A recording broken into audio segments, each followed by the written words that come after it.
L'éducation positive, le nec plus ultra de l'éducation canine? C'est en tout cas ce que vous entendrez dire, et dire encore. Il n'est personne qui ne se croit quelque peu informé de près ou de loin sur le sujet de l'éducation des chiens, qui ne soit aujourd'hui complètement persuadé de l'immense supériorité et des bienfaits de l'éducation positive. Voilà d'ailleurs qui devrait suffire à nous interpeller. Quand tout le monde se trouve absolument d'accord sur un sujet donné, c'est peut-être bien qu'il s'y cache quelques loups. Un loup parmi nos chiens, voilà qui mérite d'aller y voir de plus près.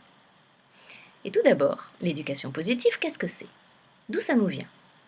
Des États-Unis. En fait, il s'agit de l'ultime avatar de la pensée des psychologues comportementalistes américains.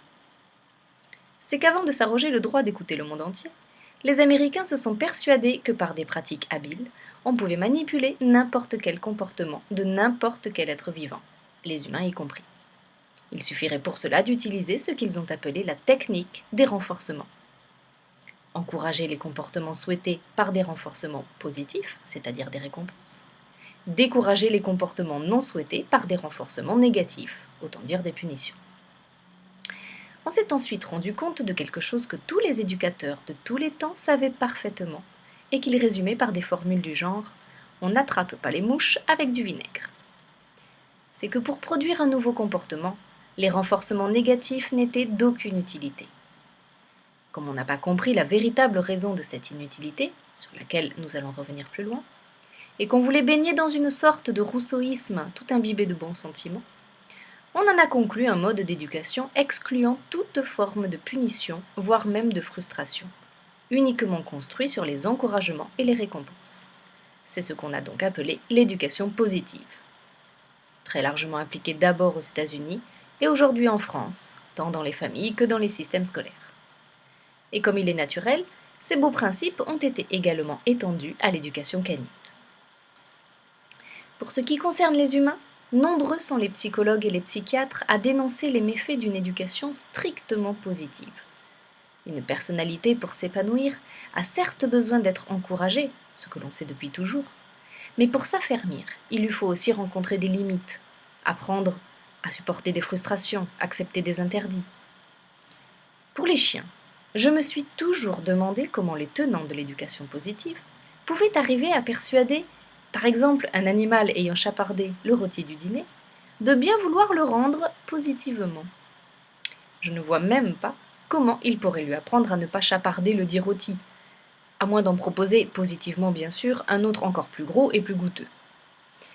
Mais figurez-vous qu'au fond, peu importe, car le meilleur est à venir maintenant.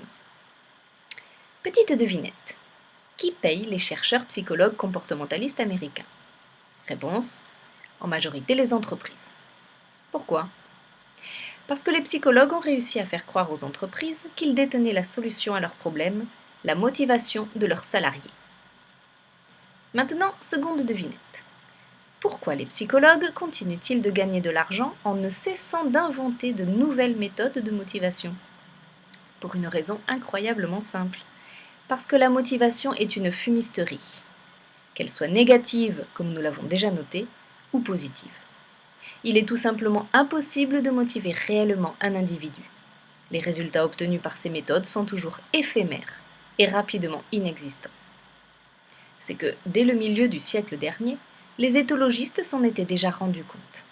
Les êtres vivants agissent prioritairement non pour une récompense ou par peur d'une punition, mais parce qu'ils éprouvent un besoin très profond et très ancien d'harmonie avec leur environnement. Est-ce à dire que l'éducation positive soit à jeter aux poubelles des idées fausses? Oui et non. Oui si on veut l'appliquer à la lettre. Non si l'on se contente d'en retenir l'ambiance. Nous l'avons dit, les êtres vivants ont un besoin de se sentir en résonance avec leur environnement.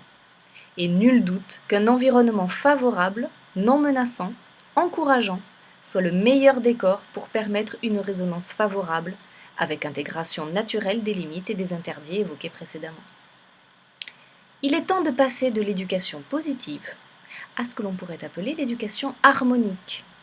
Le but de l'éducation canine est alors non de conditionner un animal, encore moins de le soumettre, mais de créer une relation harmonique au sein d'un couple humain-chien. En effet, cette relation construite, tout le reste se met en place et il n'y a plus à intervenir. mieux il ne faut plus intervenir. Éducation harmonique ou encore éducation réciproque, titre de l'un de nos ouvrages sur le sujet.